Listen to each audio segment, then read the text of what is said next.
Thanks everybody for joining tonight. I'm Jesse, aka Psycho, on Wall Street at TradeOnTheFly.com. And tonight we're going to be going over the things that you do when planning a trade, and I guess really the things that I was taught and that I've learned to do, and some of the things that I've done myself along the way in order to get myself ready, familiar, and plan for a trade. So what we're going to cover today is the time frame in which you're trading, entries and exits, how to gauge where to anticipate strength or weakness, setting stops, setting alerts, and duct tape. And I realize that a lot of that stuff seems pretty basic, but that's what I love to focus on because the basics work. So with that said, let's talk about the time frame first. And let's assume we've already selected our trade, and we're not doing a scanning session right now. We're just assuming that we already have a trade, a stock that we want to trade, and that's where we're at right now. So what do we do next? Well, we want to plan for what time frame we're trading it on, and that's going to depend on where you're scanning and where you're searching for that particular trade. And so if you're trading intraday, you're probably not going to want to plan using a daily chart. Or again, if you're looking at a weekly, you're probably going to not want to use that weekly to plan for an intraday. So when you're looking at planning your trade, you want to make sure that you have your time frame set, because that's how the infrastructure, the framework of your plan is going to be built out before you actually trade. Is going to be based on the time frame, the levels on that time frame, volume on that time frame. So again, just if you're going to trade, make sure that you're trading and planning all on the same time frame. So you can see why that's important is if we're looking intraday on this PEDX chart right here, you see we've got very clear levels. We've got high of day, we've got our median range right here, and then we've got our bottom range right here.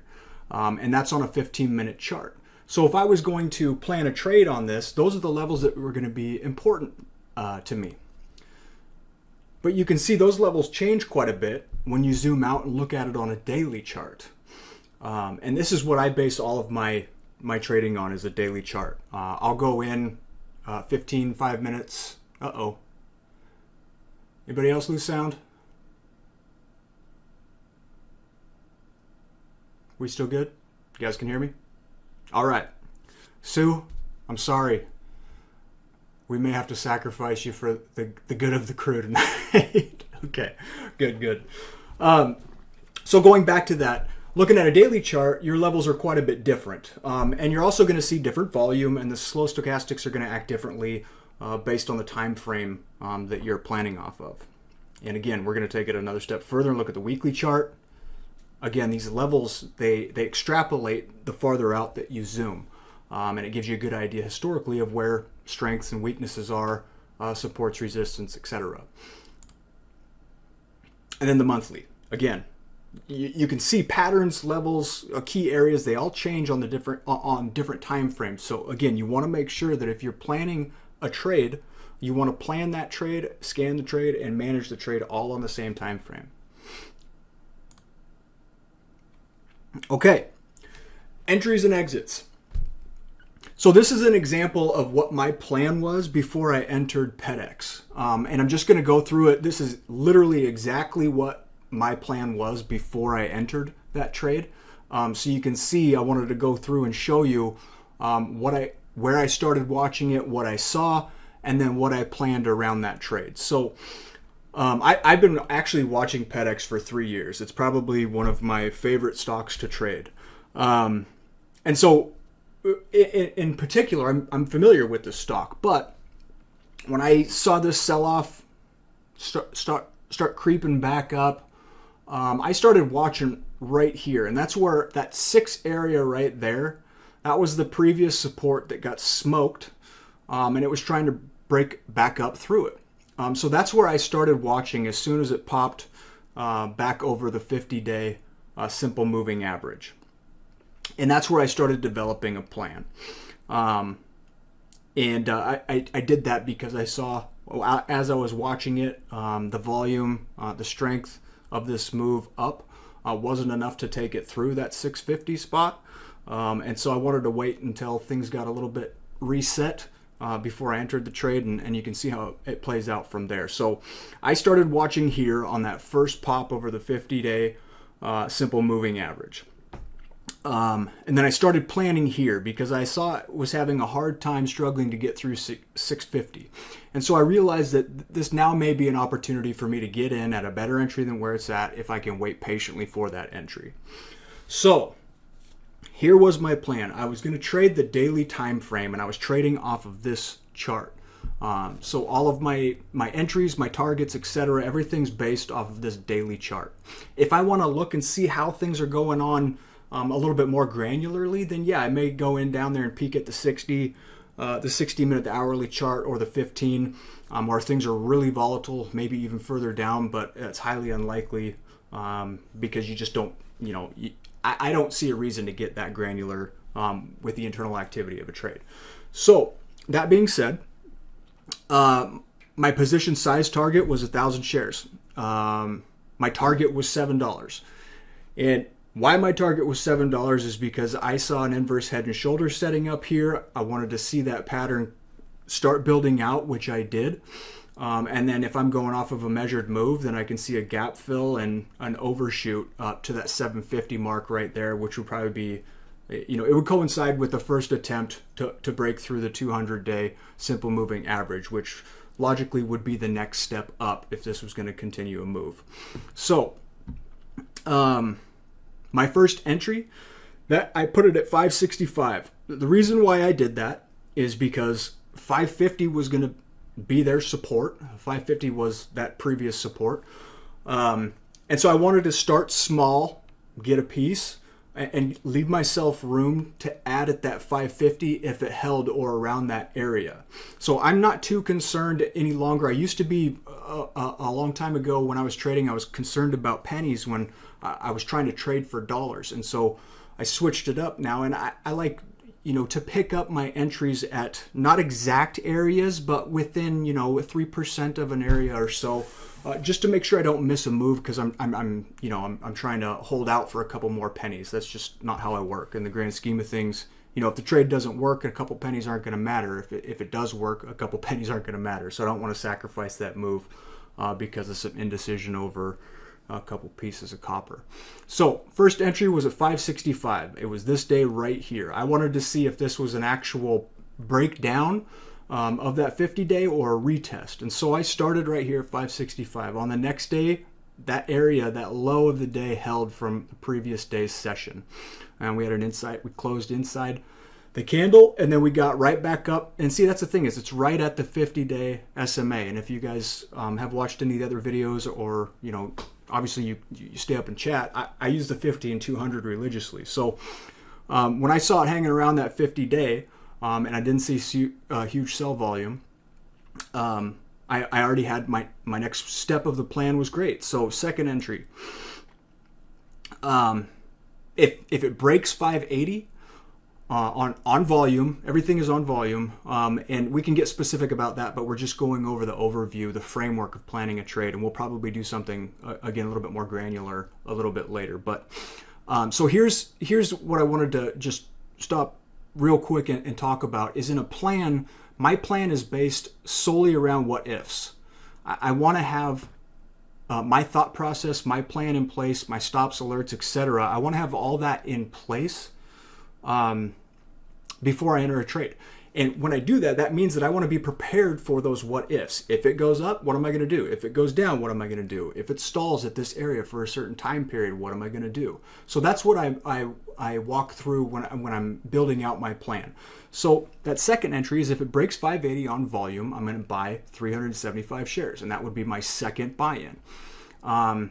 If it fails, it heads back down to 550 and holds, then I'm going to pick up another 125 shares. And there's my stop on my first scales is at 545. So this is my max pain. It's gonna, that gets triggered, then I'm out on a minimal a minimal loss on a small amount of shares, and I can always re-enter the trade. So if I get stopped out, I'm going to look for a re-entry on a daily close above 550 on 1 times average daily volume. And I say that because I need to see at least one time or equal to average daily volume over the past 90 days for me to have some confirmation that whatever move occurred within that volume was confirmed at a certain price area. So I've gotten a couple questions about this previously, and I'll answer it real quick right here.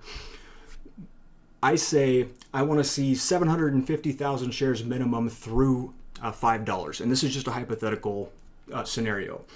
When I say that, what I mean is I want to see 750,000 shares traded at or above $5, not 749,999 shares traded below and one at 5. I want to see that volume above 5. So if you've got a volume day of 1.5 million and half of that is below 5, but the other half is above 5, then that's good volume for me. So now that that's clarified, if I got stocked out, I'd be looking for a re-entry on a daily close above 550 on 1 times average daily volume. I would feel confident about that. So third entry, if the trade's still working, I'm going to scale in again. On a break of 6 on volume, I'm going to add 250 shares. Raise my stop to 575 on the entire position. Third entry, if it's negative, I don't add.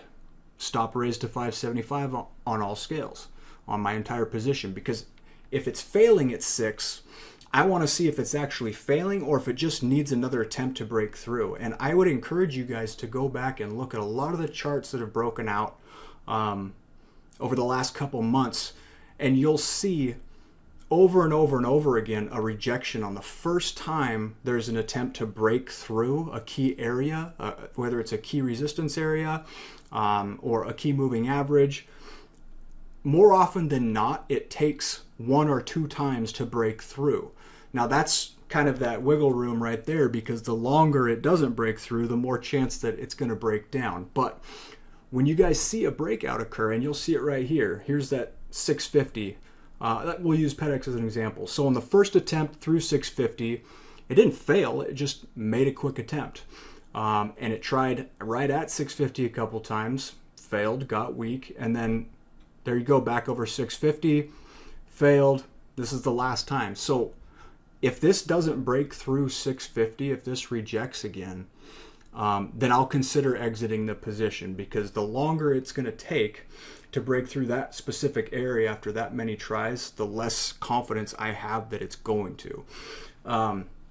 So I don't add, and I raise my stop because I want to protect my profits.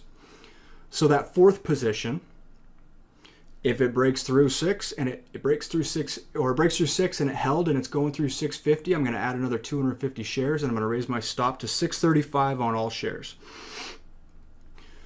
And then that fourth entry, if it doesn't break through, and it stays, the daily closes above 6, then I'm going to raise my stop to 595 because that 6 is a key area. And then if the 7 target is met, then I'll keep 125 shares and raise the stop and let it go. It's almost like, a lotto play. So that's just to give you an idea of what I look at when I'm putting together a plan. And you can see here, we'll just go through it visually. This was my first entry. That was my confirmation entry. And then we got right back above that 50-day. I had my third entry here. And I'm waiting on the fourth and final entry here. And today we saw, this was actually taken, I was working on this, finishing this up today with the charts. And, we did break through 650. I can't remember where it closed at. I think it was like 640 or something. But the volume's building. And this pattern is building out like it should be at an inverse head and shoulders, so I'm still confident my stop is there. So that's how I plan for a trade, is I have my key areas and my what ifs all laid out beforehand before I even enter the trade. Most people enter the trade, or plan for the trade the night before, the day of, when you're starting out, but the farther out you can plan for a trade, the better you can prepare for it. That's why you can start watching things and you don't have to get in on them right away. You can continue to watch them. to see how they play out. And that's that, the FOMO, fear of missing out. Really, I think a lot of it has to do with watching on smaller time frames, and all that action just drives a lot of people crazy. But anyways, that's for another webinar. So entries and exits. Now, is this making sense to everybody? Is everybody tracking on the whys and hows of how this plan was laid out and is still being played out, actually? Just want to make sure. Okay. Great.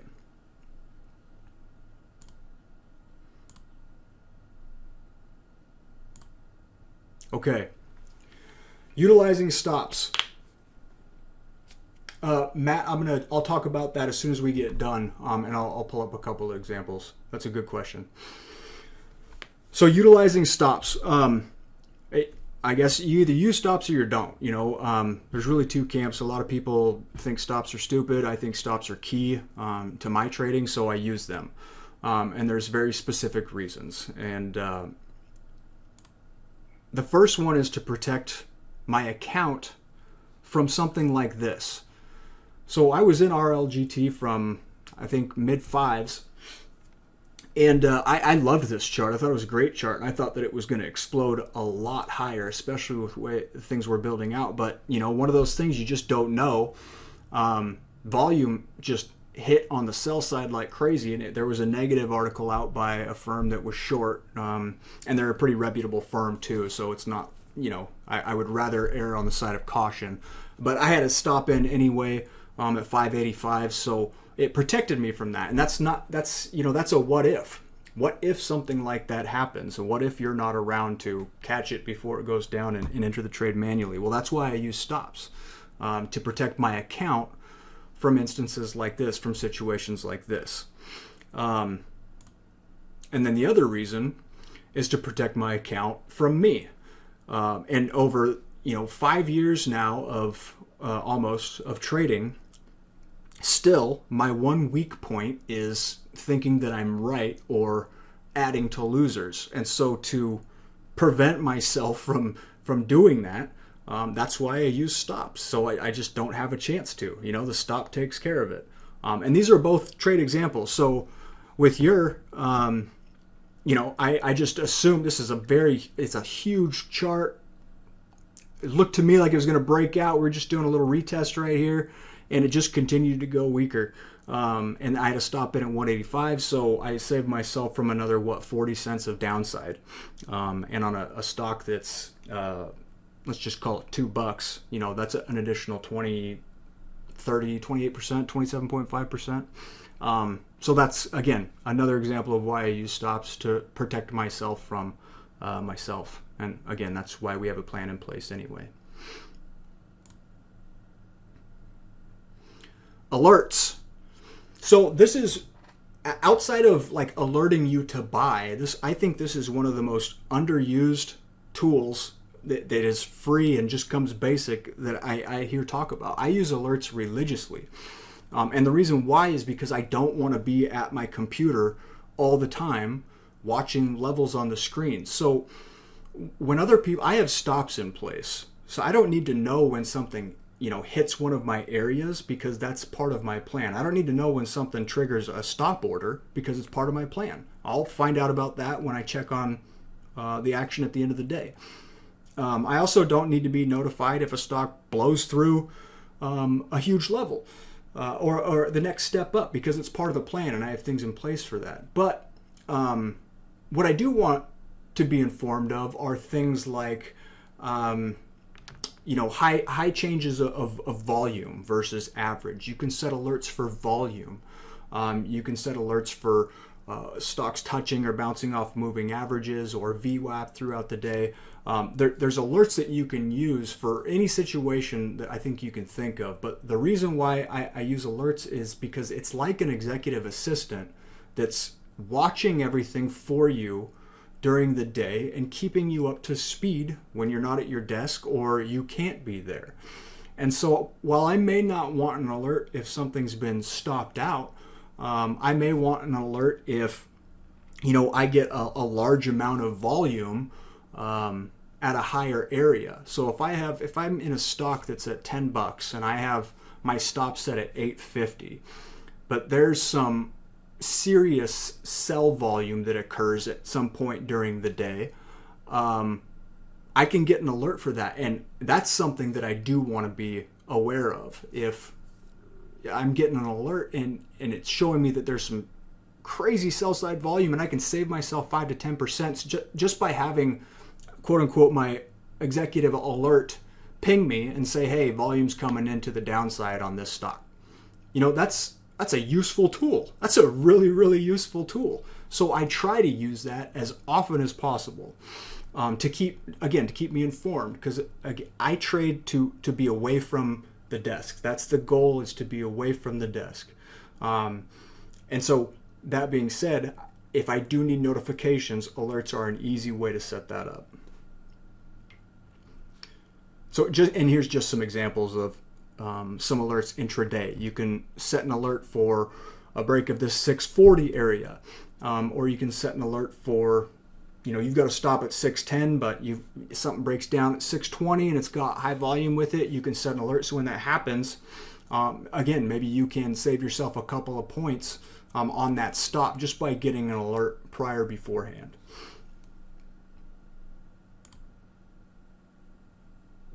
Same thing with PEDX. And I had an alert today go off at 6:45, 6:45 right here, not during the day, because I wanted to see where the volume was at as it got closer to that 650 level.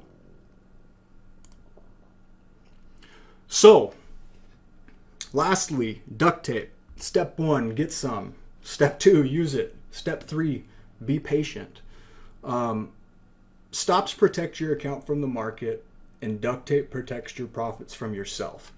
And I say that because duct tape is not used for preventing you from buying. At least in our world, in Trade on the Fly, we use duct tape to prevent ourselves from selling, because more often than not, the most common problem for new traders is not selling fast enough to the downside and not holding long enough to the upside.